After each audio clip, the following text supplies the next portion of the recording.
What is good, guys? It's your boy Darian back at it again with another review. Today we have Big Sean. His new album just dropped, Better Me Than You. Now, I'm I'm a pretty good Big Sean fan. I like a lot of his music. If you haven't seen one of my videos on him, The Corny Prodigy, go check it out. Goes to show how much I really respect Big Sean and his art. Um, and it's been a minute. I don't know how long it's been since Detroit 2, but it's been a little bit. And Detroit 2 was fine. I thought it was cool. But I didn't really love it. And it's, I mean, I'm looking into this album. Um, I was a little hyped because I thought there was only like 3 features on here, even though that's so not Big Sean like. Um, but the features don't mean too much, but they kind of do. But then I saw every feature, and well, I got a little conflicted because I was like, this might not be the best album for me, but it could still be good. So I went into it with an open mind, and I'm very, very indifferent towards this album because it's like, well, let's just get into it. Let's get into it. Let's get into the best tracks because I love Big Sean and we gotta get into the good before the bad. Now, if you don't know, I put in intros or skits on the best tracks automatically because I think I don't care for them in context of the album. They're fine. I don't put them on the worst tracks. I could put in a tier that says just like whatever tracks and put all the skits there too if you want me to, but I just do that because I want to rate every track in terms of just like, you know what I'm saying? Like, I want to rate this whole thing out of like the best tracks out of the worst tracks in total, you know, whatever. But yeah, the intro's fine. Iconic was good. I liked Iconic. I thought it was really good. Thought it was an enjoyable track. I thought he was, just having fun, which on some of these tracks he does. He has fun, and that's what I want Sean to do. Typecast was another really good track. I probably should go back to that track more. I thought the production was really good. And I love the chorus on it. And it's a lot of this album is very simplistic though, and you're gonna see my issues with it. Break the Cycle featured Charlie Wilson. That was a beautiful track talking about him trying to break the cycle of his trauma, in terms of woman, in terms of what he's been through, and just like the bad relationships he's been through, the bad situations he's had in terms of relationships. And Charlie Wilson has a nice voice on it. Maybe he could have done way more with it, but it sounds good enough, and the production's really good, and Sean's flowing. I like it. Clarity skit, we all know that. On Up, I liked the single when it came out. I thought it was cute, sweet, cuddly. Him talking about just really focusing on his kid and how important that is to him. It's dope. This and That featuring Bryson Tiller and Kodak Black. I think this is one of the first tracks with features that I feel like Sean actually showed up. I think the chorus can grow on me a little bit more. I think Bryson Tiller absolutely killed it. I think Kodak Black's feature was odd. I didn't really like it. I didn't really hate it, but it was just there. And it felt like he was trying to do a Cardi imitation or something. I don't know. He just sounded so weird on it. Very low tone, very monotone, very, very, very, very low tone where it's like, bro, what is he saying? But, it's fine. Focus, skit, whatever. Boundaries, I thought was, even though it wasn't one of my favorite tracks off here, it was good enough in terms of the album. Obviously, he needs boundaries. Sean, needs to focus on some stuff that can definitely help him in his life in terms of just the fact that he talks a lot also about dealing with fake people and fake friends and people that backstab him. Understandable. Good. My Life Happiness featuring Ellie Goulding. Another really good track. Enjoyable. Cute little skit at the end. And Ellie Goulding sounds really good on this. Production sounds dope. Good. Together Forever featuring The Alchemist. Really great track. I loved it when he dropped it. I still like it. I think it's easily the best track on the album though, because Big Sean, in my opinion, goes absolutely ham-boning. It feels like Big Sean at his prime, in my opinion, where he is just fucking spitting. He is just being a rapper, and he is just, you know, also just killing it with the Alchemist beat on it. I really wish there was more Alchemist beats on it, because let's get into the worst tracks.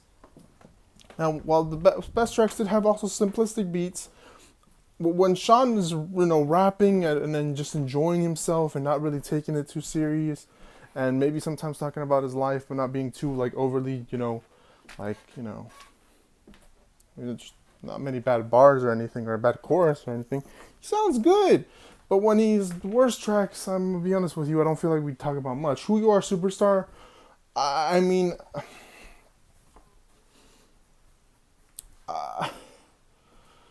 it's a track for bass. I mean, the way I understand it is this is literally a singing Big Sean, and it's clearly for Jhené Aiko, and I don't know what to do with this because it doesn't sound good. It doesn't sound pleasing to my ear. He's had moments, in my opinion, back in the day where he sounds so much better, and just in terms of singing, he he sounds way better than this, and he sounds awful here. I dislike it a lot.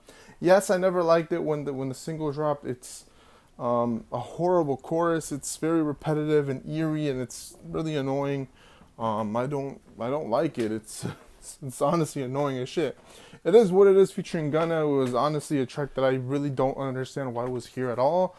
This felt like a track that you also had Gunna's producer on here, and I just felt like Gunna could have used this for his album, and it would have, like, maybe cut the Big Sean feature, do more Gunna. This track was so forgettable. It literally is what it is because it was forgettable as shit. Apologize featuring Aaron Allen Kane. Another singing Big Sean track that I just don't get. Now, this one's cool. I understand the point.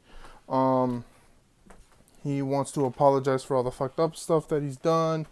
He also, actually, no, I don't think he wanted that. I think he's talking about the fucked up situation of, I think, his, wannabe friend that backstabbed him, and he wants an apology from him. It's cool. It's fine. It doesn't do it for me. Aaron Allen Kane sounds good on it, but nah. Something featuring Sid, another track that I want to understand why. Like, this feels like I don't get it, man. I'm gonna be honest with you, I don't get it. It's a good production track. Sid Sid actually sounds fine on it. It's like everyone's going through something. It's got to be the most like blandest thing you can think of in terms of a song. Like, I want to enjoy it. It's a good song. It's just, can you think of something better than just the word something? It's like leaving that shit blank, man. Like, that's gonna be your chorus. That's what you're gonna go to. It's 2 minutes. It's not really anything big of a deal. Yeah, everyone's going through something, Sean. Like, I feel like Big Sean can try harder than that, man. That's just not it. Black Void featuring Aaron Allen Kane and Thundercat. When I saw Thundercat, I was so hyped for this shit. And this track has to be the most disappointing track on the album because the production is so fucking good. The title I loved when I saw it on the list. Aaron Allen Kane sounds beautiful on this shit, and Thundercat is absolutely adding the most beautiful production to it, and his vocals sound pretty good. The issue that I have with this, and it sucks because like Big Sean raps on this shit, which that's what I wanted, and I kind of got that from him, but he raps about his black void being. Now, I understand that this is probably, I shouldn't be so picky on this, but when I think of black void, I think of depressed, sad, very fucked up part of your time. Kid Cudi made a song called The Void. I recently went back to listen to it just cause. It's such a, it's supposed to be this fucked up situation.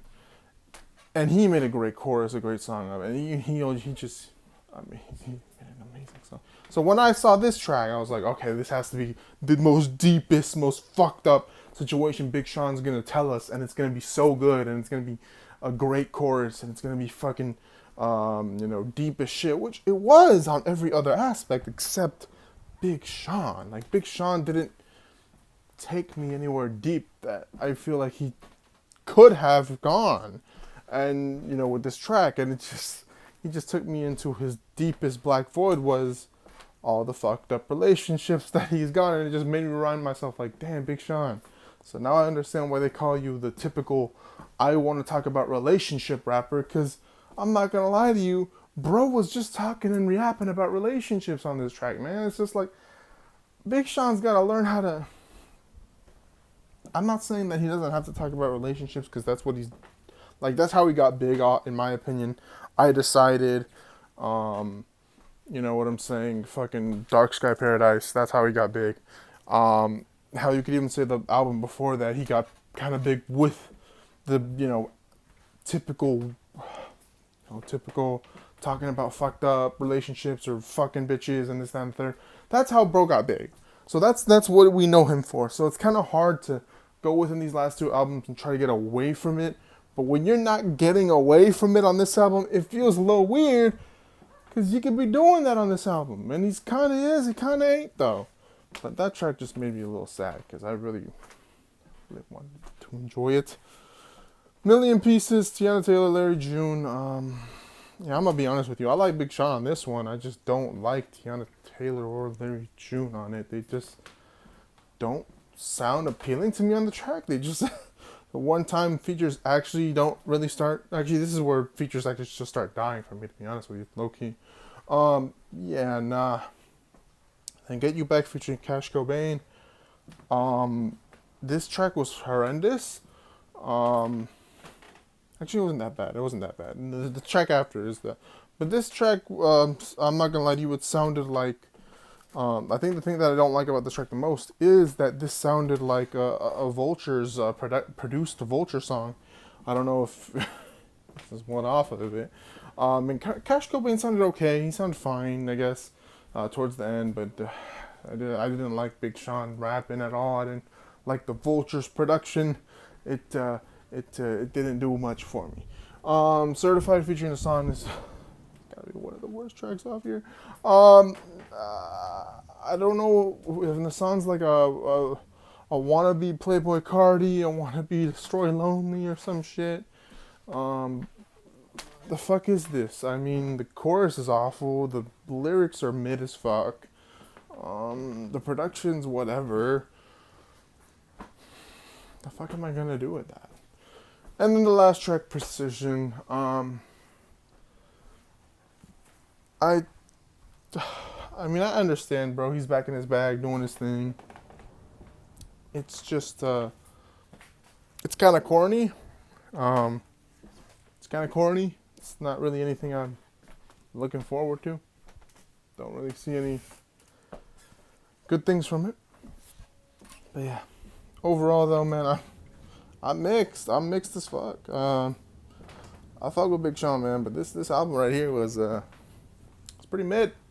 Pretty mid. I was just going back and forth like, man, this album could be really good if I like this track a little bit more, or if this track could just be a little bit better on production, or if he could, I don't know, maybe, stick to a really cool concept, where I just feel like there weren't cool concepts at all in this album. And, it's kind of a good Better Me Than You project. It's not that bad. It's just, I just feel like he can go a little deeper.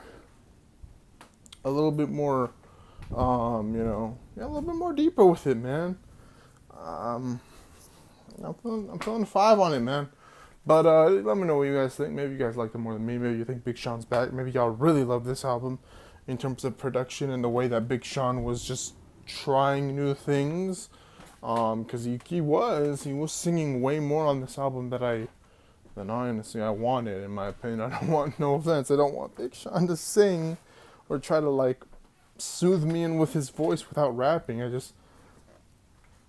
It's not my style. The Big Sean I know raps. He makes great choruses, and honestly, I think he can go. He had a lot of Hit Boy. He had a lot of Hit Boy on this, and there's nothing wrong with him being with Hit Boy.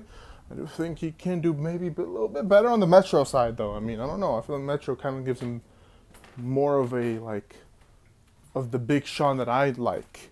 The guy that comes in with a lot of fucking energy and He comes in, even if his bars are corny, he at least wants to make it sound good. And I don't know, man. I don't really fight with this one. Let me know what you guys think. Like, comment, share, subscribe.